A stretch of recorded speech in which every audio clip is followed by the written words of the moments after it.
مان کے چلیں گے، پھر اس کی رحمت کی آس رکھیں گے، تو اللہ تعالیٰ نے اس کے دروازے پہ لکھوا دیا کہ اللہ نے کفل کو معاف کر دیا، تو یہ اس کی رحمت ہے۔ میں قانون بتا رہا ہوں، اگر کافر ہے کبھی آگ سے نہ نکلے گا، کبھی نہیں۔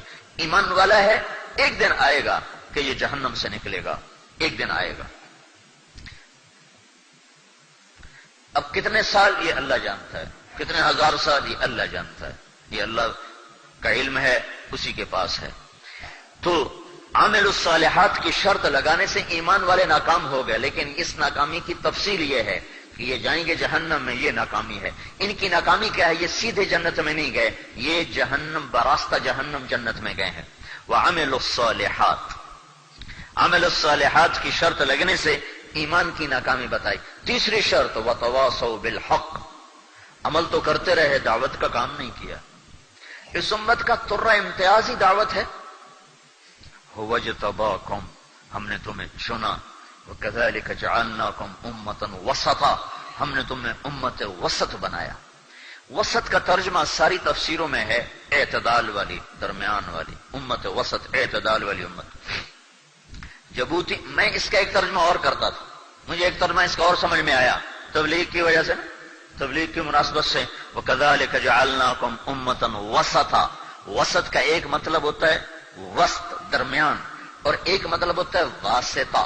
واسطہ وسط ایک ہی لفظ ہے، مطلب دو ہیں۔ ساری تفسیروں میں اس کا مطلب ہے ہم نے تمہیں امت وسط بنایا، تو تم اعتدال والے ہو، تم میں غلو نہیں ہے کہ ہمارے دین میں رہبانیت نہیں ہے اور ہمارے دین میں سخت احکام نہیں ہے، وہ سہولتیں اللہ نے رکھی ہیں، تو ہم یہ امت ہیں۔ میں اس کا ترجمہ کرتا ہوں کہ ہم نے تمہیں بنایا امت واسطہ۔ عربی کے لحاظ سے یہ مطلب ٹھیک ہے، اس پر کوئی اشکال نہیں ہو سکتا، اعتراض نہیں ہو سکتا۔ ہم نے تمہیں بنایا ہے امت واسطہ، وَكَذَلِكَ جَعَلْنَاكُمْ أُمَّةً وَسَطًا، اے میرے محبوب کی امت، میں نے تمہیں امت واسطہ بنایا۔ واسطہ کیا مطلب؟ پہلے جیسے اللہ اور بندوں کے درمیان نبی واسطہ بنتا تھا نا، ورنہ بندے کیا جانے اللہ کون ہے۔ پھر آخر میں میرا نبی واسطہ بنا پوری انسانیت اور اللہ کے درمیان۔ اب اس کے بعد تم واسطہ ہو لوگوں کو اللہ تک پہنچانے کے لیے، تم بیچ میں ہو محمد مصطفیٰ اور انسانیت اور امت اور اللہ، یہ ایک چین بنتی ہے۔ تو محمد مصطفیٰ میرے اور تمہارے درمیان واسطہ ہیں، اور تم آگے انسانیت کے لیے تم واسطہ ہو۔ یہ میں نے اس کا ترجمہ کیا۔ تو ایک عرب عالم بیٹھے تھے، بڑے شاعر بھی، بڑے عالم میرے پاس آ گئے، کہنے یہ تو بڑی جرت کا کام ہے، تم قرآن میں یہ مطلب بیان کرتے ہو۔ میں نے کہا یہ بتاؤ عربی معنی کے لحاظ سے غلط ہے؟ کہ نہیں، عربی معنی کے لحاظ سے تو غلط نہیں ہے، لیکن کسی نے کہا ہو تو پھر دل ٹھکے، یہ قرآن ہے، یہ کوئی لغت کی کتاب تو نہیں ہے۔ میں نے کہا اچھا انشاءاللہ میں دیکھوں گا۔ پھر میں پاکستان آیا تو جو پرانی تفسیر ہے نا، سب سے پرانی تفسیر قدیم، وہ تفسیر طبری، جو سب سے پہلی تفسیر لکھی گئی وہ طبری ہے۔ تو اور تفسیروں میں تو یہ مطلب تھا نہیں، میں نے اس کو ڈھونڈنا شروع کیا، اس میں مجھے نہیں ملا نا، تو میرا دل اللہ کے فضل سے جب وہ بحث ختم ہو رہی تھی تو وہاں مجھے اس کا مطلب وہ ملا جو میں بیان کر رہا تھا، وَكَذَلِكَ جَعَلْنَاكُمْ أُمَّةً وَسَطًا، کہ ہم نے تمہیں واسطہ بنایا ہے۔ میں نے اسی وقت فون اٹھایا، میں نے کہا شیخ فوزی وجد، دیکھو میں نے دیکھ لیا ہے تفسیر طبری میں صفحہ فلاں پر یہ لکھا ہے۔ کہنے کا بھانیاں لگ، آپ کو مبارک ہو۔ تو اللہ نے اس امت کو امت واسطہ بنایا۔ واسطہ، ہم واسطہ ہیں۔ جیسے تمہارے یہ دلال نہیں ہوتے، تمہارے سودے نہیں کرواتے، تو ہم بھی اللہ اس کے رسول کی جنت کا سودا کرواتے ہیں۔ جاؤ بھائی جنت کا سودا کر لو، تو اس کا صلہ اللہ تمہیں دے گا۔ دلالوں کی دکان تو کوئی نہیں ہوتی نا، خود ادھر سے ادھر سے یہی کام کرتے ہیں نا، کوئی ان کی دکان نہیں، کوئی ان کا دفتر نہیں ہے۔ تو ہم بھی اسی طرح چلتے پھرنے والی امت ہیں کہ ہم لوگوں سے کہتے ہیں کہ بھائی سودا بڑا زبردست ہے، الا ان سلعۃ اللہ الغالیہ، اس سے قیمتی سودا ہو تو ہمیں دکھا دو، کوئی کائنات میں اس سے اعلیٰ سودا کوئی بیچنے والا ہو تو ہمیں دکھاؤ۔ اور پارٹی ایسی ہے جو کبھی پھرتی نہیں، تم تو پھرتو نا سارے، جتھے نفع ویکھے اتھائی پیر تے لگ گیا، او باجی کی کریے جی، گزارا نہیں ہوتا ہے، اتھائی پیر تے لگ گیا۔ اور اللہ کہتا نا میں پھروں نہ میرا رسول پھرے، اور سودا کرو، جنت کا سودا کرو۔ تو ہم تو وہ لوگ ہیں امت وسط، لہٰذا اللہ نے ہمیں کہا وتواصوا بالحق، یہ کام پہلی امتوں کے ذمہ نہیں تھا، ہمارے ذمہ. امر بالمعروف نہی عن المنکر یہ ہر امت میں تھا. دعوت الی اللہ کہ غیروں کو بھی کہو کلمہ پڑھو، یہ کسی امت کے ذمہ نہیں تھا، چونکہ ہر قوم قبیلے میں نبی ہوتا تھا. تو ضروری نہیں کہ فیصلہ آباد میں رہنے والے لاہور والوں کی مانے فیصلہ آباد میں نبی الگ ہے، لاہور میں نبی الگ ہے، تو کیا ضرورت ہے ان کو وہاں جانے کی. جالینوس مصر میں تھا، عیسیٰ علیہ السلام فلسطین میں تھے. تو جالینوس حکیم نام سنا، جوارش جالینوس جس نے بنائی تھی. تو اس سے کسی نے کہا فلسطین میں ایک طبیب آیا ہے جو مردے زندہ کرتا ہے. انہوں نے کہا وہ طبیب نہیں ہو سکتا، وہ نبی ہوگا، نبی ہو. لیکن جالینوس پہ عیسیٰ علیہ السلام پہ ایمان لانا فرض نہیں تھا. اگر اس کے پاس توحید ہے تو وہ جنتی ہے، چونکہ عیسیٰ علیہ السلام بنو اسرائیل کے نبی تھے. ہمارا نبی جب آیا تو کہا تبارک الذی نزل الفرقان علی عبدہ لیکون للعالمین نذیرا، کہہ دو کہ میں سارے عالم کا اکیلا رسول.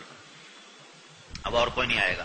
جب اور کوئی نہیں آئے گا تو پھر میرا نبی آج بھی زندہ ہوتا، ہم بھی صحابی بنتے. نوح علیہ السلام جتنی عمر تو لے آتے، 1450 سال ہوتی تو ہم سارے صحابی بن جاتے. تو اللہ تعالیٰ نے صرف 63 سال 4 دن میں واپس، اور یہ 63 سال 4 دن یہ چاند کے لحاظ سے، انگریزی لحاظ سے آپ کی عمر 61 سال 50 دن بنتی. 61 سال 1 مہینہ 20 دن ٹوٹل. اتنی تھوڑی عمر، اتنا بڑا زمانہ، اتنی بڑی انسانیت. تو کذالک جعلناکم امۃ وسطا، تم ہو اب، تم صرف اپنی بندگی کرنے نہیں آئے ہو، تمہیں پیغام حق کو لے کر اوروں کے پاس بھی جانا ہے. اگر تم یہ کام نہیں کرو گے تو تم بھی ناکام ہو. وتواصوا بالحق عملوا الصالحات والے ناکام. اب یہ ناکامی کیا ہے؟ یہ ناکامی جہنم نہیں، یہ ناکامی ہے جنت کے درجات کی کمی. تم وہ جنت نہیں لے سکتے جو یہ پائیں گے، جو دعوت الی اللہ والے، جو تبلیغ کا کام کرنے والے، جو اپنے جان مال کو لے کر لوگوں کے دروازوں پہ دستک دینے والے جس جنت کو پائیں گے تم وہ جنت نہیں پا سکتے. تو یہ ناکامی اب درجات کی کمی کی ناکامی ہے. جیسے کسی کو ڈویژن لوز کر جائے تو کتنا اسے افسوس، ہائے ہائے 1 نمبر سے رہ گیا، میری ڈویژن لوز ہو گئی. اور پھر چوتھی شرط آ گئی وتواصوا بالصبر، تو تبلیغ والے بھی ناکامی میں چلے گئے. وتواصوا بالصبر، تبلیغ والے بھی ناکام. اب یہ ناکامی کیا ہے؟ ہر جگہ ناکامی کا مفہوم الگ الگ ہے. والعصر ان الانسان لفی خسر، یہاں ناکامی ہے ہمیشہ کی دوزخ. الا الذین آمنوا وعملوا الصالحات، یہاں ناکامی ہے سیدھے جنت میں نہیں، بواسطہ جہنم جنت. وتواصوا بالحق، یہاں ناکامی ہے درجات کی کمی، درجات کی، جنت میں تو جائیں گے درجے کم ہوں گے. وتواصوا بالصبر، یہاں ناکامی کا مفہوم کیا ہے؟ یہاں ناکامی کا مفہوم ہے 20-30 ٹیمیں مقابلے میں آتی ہیں اور وہ میچ کھیلتی ہیں، کرکٹ ہے، فٹ بال ہے، ہاکی ہے. پھر کھیلتے آخر میں 2 ٹیمیں بچ جاتی ہیں. وہ دونوں ہم پلہ ہوتی ہیں، دونوں 19-20 کا فرق ہوتا ہے. آگے تقدیر لڑتی ہے، تدبیر عام طور پہ کم ہوتی ہے، عام طور پہ، چونکہ دونوں ہم پلہ ہوتے ہیں، ہم پلہ. تو یہ جو 2 ٹیمیں میدان میں اترتی ہیں نا، ہر ایک کی سر سے لے کر پاؤں تک فریاد ہوتی ہے کہ ٹرافی ہم لے جائیں، نمبر 1 ہم کہلائیں. اب جب وہ ایک ہارتا ہے تو وہ کبھی یہ خوشی نہیں مناتا کہ میں سیکنڈ آیا ہوں، وہ روتا ہوا باہر نکلتا ہے کہ ہم ہار گئے. حالانکہ وہ تو نمبر 2 پر تو ہے نا، ان کو یہ مبارک تو ہے کہ انہوں نے ٹرافی تو نہیں جیتی، لیکن 2 نمبر پر تو ہے، نمبر 2 پر تو ہے. لیکن نہ ان کے عوام خوش ہوتے ہیں نہ وہ ٹیم خوش ہوتی، وہ بھی روتے پھر روتے، ان کے عوام بھی رو رہے ہوتے ہیں ہماری ٹیم ہار گئی. حالانکہ اسی کا دوسرا رخ دیکھو تو بھائی تم یہ تو دیکھو کہ انہوں نے 20 ٹیموں کو پار کیا اور دوسرے نمبر پر پہنچے ہیں. یہ شاباش تو انہیں دو، لیکن انہیں یہ شاباش دینے کے لیے نہ قوم تیار ہوتی ہے، نہ وہ شاباش لیں گے، یہ خود تیار ہوتے ہیں کہ ہائے ہم ہار گئے. یہ جو چوتھی شرط ہے یہ ناکامی ہے کہ نمبر 1 پر یہ ہار جائیں گے، یہ پہلے نمبر پر نہیں آ سکتے. صبر کی شرط اگر مٹ گئی تو یہ وکٹری سٹینڈ یہاں نہیں آ سکتے. تو یہ 4 باتیں ہیں دنیا اور آخرت میں مکمل کامیاب ہونے کے لیے. یہ تبلیغ کا کام ان 4 کا جامع کام ہے. ایمان بھی سیکھ رہے ہیں، عمل بھی سیکھ رہے ہیں، دعوت بھی دے رہے ہیں، صبر بھی سیکھ رہے ہیں. اگرچہ چوتھی شرط ابھی بہت کم ہے، چونکہ چوتھی شرط کا تعلق ہے اچھے اخلاق کے ساتھ. اور ابھی اچھے اخلاق والا چیپٹر کھلا ہی نہیں.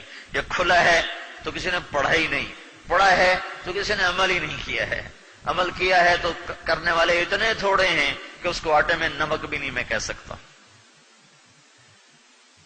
میں اپنے مدرسے میں بچوں کو جو اخلاقیات کے ابواب ہیں میں خود پڑھاتا ہوں کہ میں نے کہا تو دیکھو تم رفع یدین کرو پھر بھی جنت میں جاؤ گے, نہ کرو پھر بھی جنت میں جاؤ گے. اب امام شافعی کے کروڑوں ماننے والے سب رفع یدین بھی کر رہے ہیں, آمین بھی کہہ رہے ہیں, سورۃ فاتحہ بھی پڑھ رہے ہیں, اور امام ابو حنیفہ کے کروڑوں ماننے والے رفع یدین نہیں کر رہے, سورۃ فاتحہ نہیں پڑھ رہے, آمین اونچی نہیں کہہ رہے. اللہ کے فضل سے یہ بھی جنت میں جائیں گے, وہ بھی جنت میں جائیں گے. لیکن اگر تمہارے اخلاق بگڑ گئے تو تم کسی حال میں بھی جنت میں نہیں جا سکتے. اور اخلاق اسلام کا آخری سبق ہے, اخلاق اسلام کا آخری سبق ہے. میرے نبی نے کہا یا رسول, میرے نبی سے ایک شخص نے پوچھا یا رسول اللہ اريد ان يكمل ایمانی, میں چاہتا ہوں میرا ایمان مکمل ہو جائے. تو آپ نے کہا حسن خلقک یکمل ایمانک, تو اپنے اخلاق اچھے کر تیرا ایمان مکمل ہو جائے گا. پھر ایک شخص نے پوچھا یا رسول اللہ سب سے بڑی نیکی کیا ہے؟ تو آپ نے کہا اچھے اخلاق. تو بھائی یہ چاروں باتیں اللہ کے فضل سے جو ہو رہی ہیں, اللہ کے فضل سے ہو رہی ہیں اور وجود میں آ رہی ہیں. آپ سے گزارش ہے آپ بھی نیت کرو, ارادے کرو, حوصلے کرو اور ہمت کر کے نکلو. اللہ کا شکر ہے کہ اللہ نے سارے عالم میں ایک آواز اٹھائی اور یہاں سے وہ آواز لگی ہے تو ہم اس کے قدردان بنے. تو بولو بتاؤ بھائی